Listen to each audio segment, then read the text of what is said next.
Bienvenue à la session Établir ses politiques de PEB pour WorldShare PEB ou WorldShare TPASA.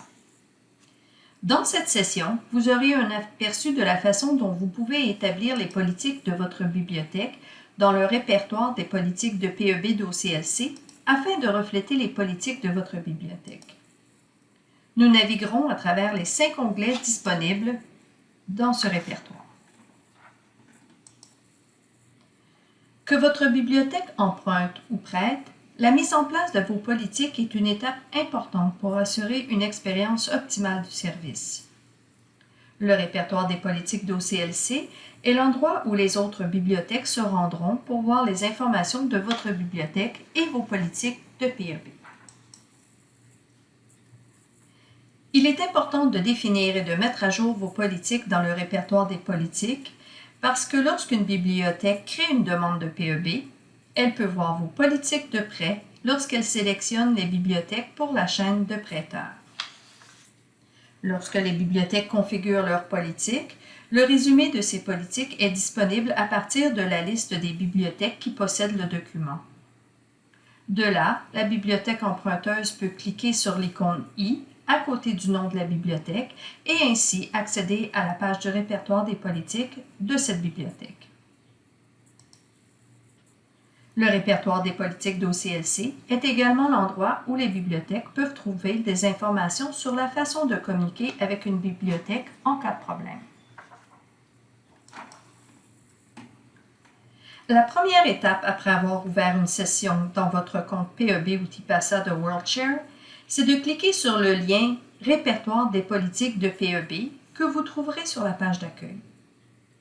Ce répertoire est l'endroit où vous pouvez configurer vos politiques de PEB et trouver des politiques de PEB ainsi que d'autres informations importantes provenant d'autres bibliothèques utilisant nos services de PEB. Nous allons voir chacun des 5 onglets en commençant par l'onglet « Profil ». L'onglet « Profil » offre un résumé rapide de votre institution et des politiques que vous avez saisies dans les autres onglets.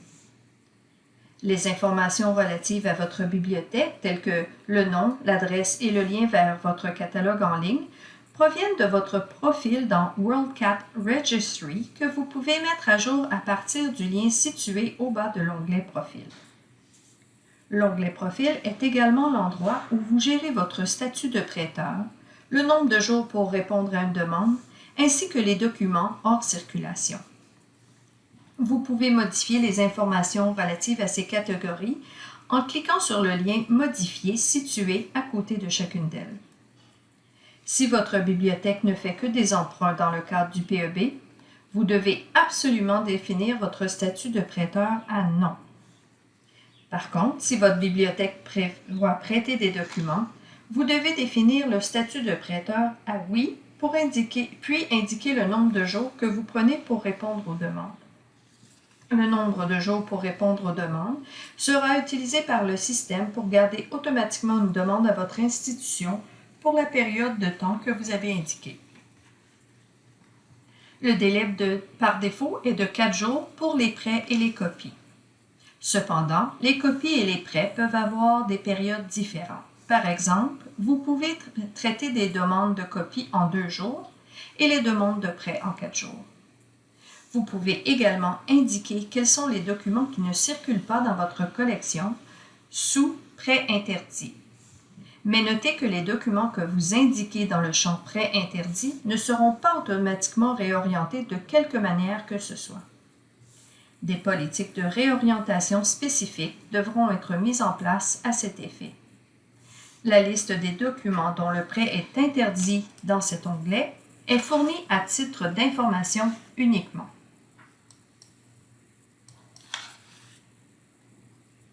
L'horaire est un onglet important car il affiche vos heures d'ouverture et de fermeture. Cela permettra aux autres bibliothèques de décider du meilleur moment pour vous contacter ou s'ils doivent ajouter votre bibliothèque à la chaîne de prêteurs sur leur demande d'emprunt. Vous pouvez définir vos heures d'ouverture en cliquant sur le bouton « Ajouter » pour entrer la période d'ouverture de votre bibliothèque, comme dans cet exemple.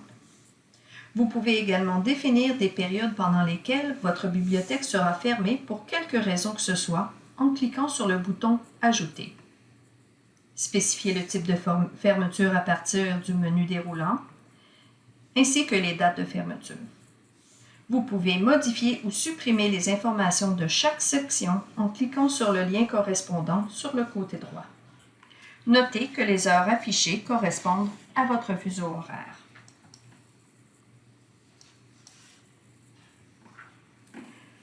L'onglet des contacts est l'endroit où les autres bibliothèques peuvent trouver des informations sur la façon de contacter votre bibliothèque. Même si votre bibliothèque ne prévoit que d'emprunter des documents, vous devriez entrer vos coordonnées car il y aura des situations où la seule option pour résoudre un problème serait de vous contacter directement avec les informations fournies ici. Vous pouvez cliquer sur le bouton « Ajouter » et créer votre type de contact. Vous pouvez créer plusieurs types de contacts comme ceux que vous voyez dans cet exemple. Et vous pouvez modifier ou supprimer n'importe lequel de ces types de contacts lorsque nécessaire.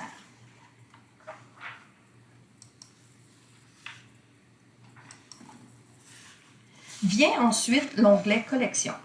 Cet onglet est facultatif, mais c'est là que votre bibliothèque peut afficher ses documents uniques qui peuvent être inclus ou exclus des politiques de copie ou de prêt. Vous pouvez y ajouter des informations sur toutes les collections spéciales que votre bibliothèque possède. Une fois les collections établies dans le répertoire des politiques, vous pouvez les référencer dans les politiques spécifiques que vous établissez dans le système.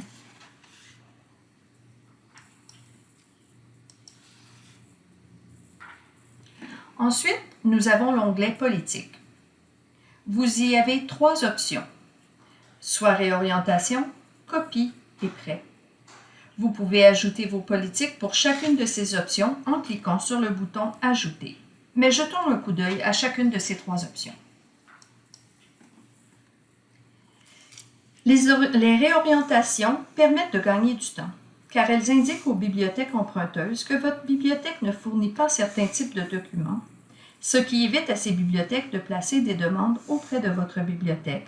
Sinon, elles sont réorientées de sorte que votre bibliothèque n'a pas besoin de répondre non à ces demandes. Lorsque vous cliquez sur le bouton « Ajouter », un formulaire comme celui-ci s'affiche pour vous permettre d'entrer un nom de réorientation ainsi que vos options pour celle-ci. Dans la section « Services », vous pouvez sélectionner si votre demande concerne une copie, un prêt ou les deux. Vous pouvez également définir si le type de réorientation est en temps réel sauf lorsque vous êtes le dernier dans la chaîne de prêteurs, ou si vous voulez désactiver la réorientation. Dans la section Frais, vous pouvez réorienter la demande en fonction du coût maximum accepté par l'emprunteur. Par exemple, toutes les demandes dont le coût maximum est de 15 $, si vous chargez plus que 15 $ selon vos politiques. Dans la section Emprunteur, vous pouvez inclure ou exclure les groupes des bibliothèques profilés ou personnalisés. Veuillez vous référer à notre portail de formation pour accéder aux documents de formation sur la création des groupes personnalisés.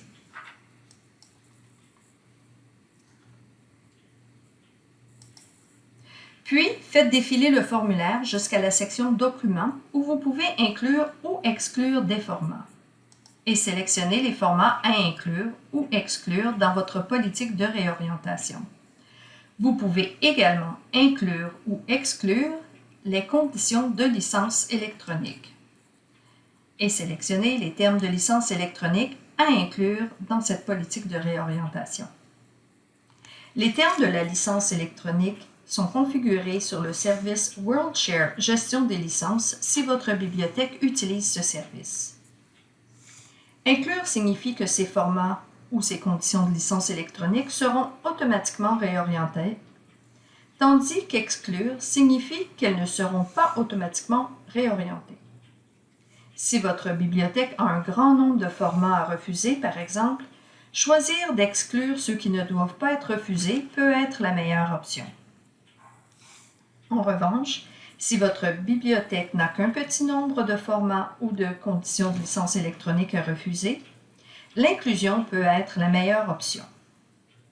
Vous pouvez également réorienter en fonction de l'âge des documents en cliquant si les documents auront moins d'un certain âge ou plus d'un certain âge.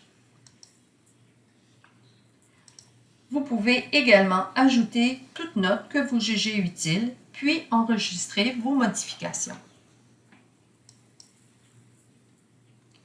Voici un exemple de ce à quoi ressemblera la section Réorientation dans votre répertoire des politiques d'OCLC. Les informations suivantes seront affichées. Le type de service et de réorientation, les frais, les emprunteurs inclus ou exclus, les documents inclus ou exclus et les notes éventuelles. Tout ce qui est marqué d'un cercle vert est inclus dans la politique concernée, tandis que ce qui est marqué d'un cercle rouge est exclu. Vous pouvez modifier ou supprimer cette politique en cliquant sur le lien correspondant en haut à droite.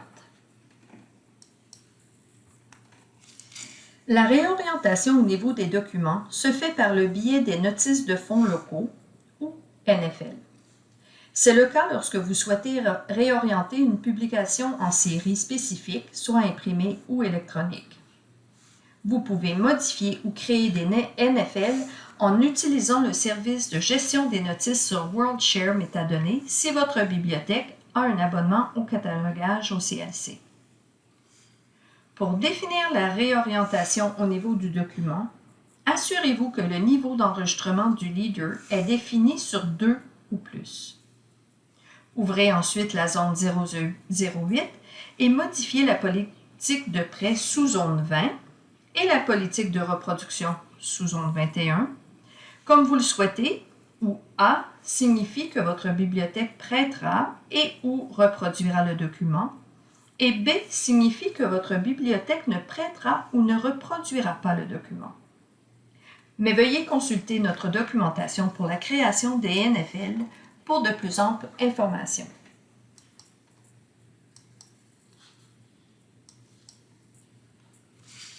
La deuxième section sous l'onglet Politique consiste à définir vos politiques pour les demandes de copies. Ces règles concernent les copies de documents envoyés par courrier ou par voie électronique. Lorsque vous cliquez sur le bouton « Ajouter », ce formulaire s'affiche et vous permet de saisir le nom de votre politique de copie et de sélectionner le type de copie à appliquer. Les frais que vous facturez en sélectionnant et en choisissant le type d'incrément, soit page, document, etc. Puis inscrire le nombre de copies fournies pour ces frais ainsi que les frais chargés. Puis sélectionner la devise et préciser si les taxes sont comprises ou non. Vous pouvez aussi indiquer le type de réciprocité s'il y a lieu.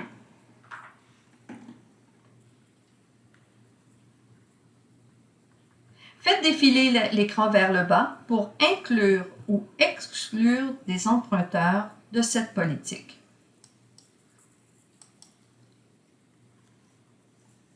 La valeur par défaut est tout, ce qui signifie que vous fournissez des copies à n'importe quelle bibliothèque. Lorsque vous cochez « Inclure » ou « Exclure », vous avez la possibilité de sélectionner qui vous voulez inclure ou exclure pour les groupes profilés, les catégories et ou les emplacements. Si vous avez ajouté des collections à l'onglet « Collections » du répertoire des politiques, vous pouvez maintenant choisir d'inclure ou d'exclure n'importe laquelle de ces collections. Vous pouvez également sélectionner les formats du document à inclure ou exclure. Enfin, vous pouvez aussi inclure ou exclure des restrictions à appliquer en sélectionnant les options dans le menu déroulant.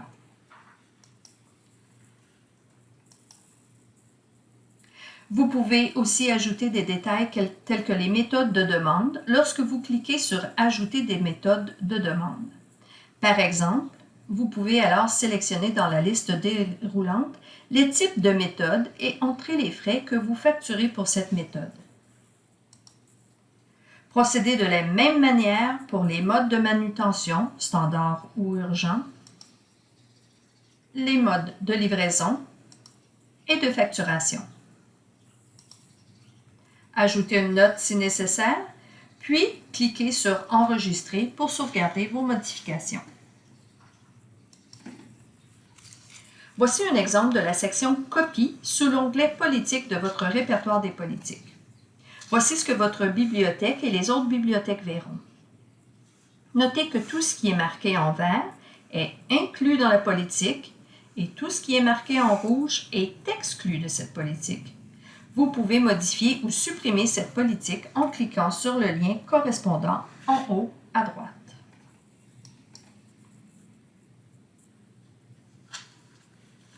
La troisième section de l'onglet « Politique » consiste à définir vos politiques de prêt.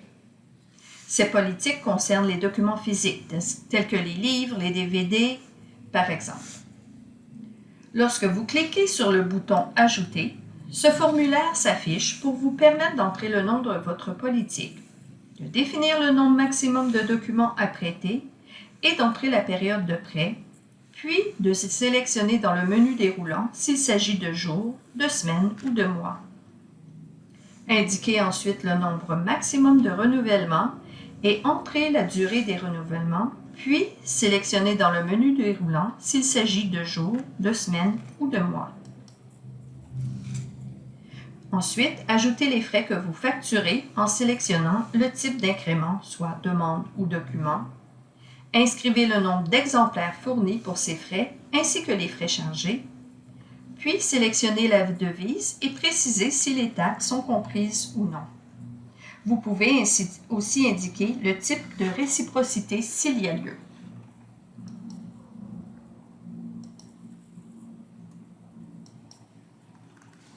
Faites ensuite défiler l'écran vers le bas pour inclure ou exclure des emprunteurs de cette politique.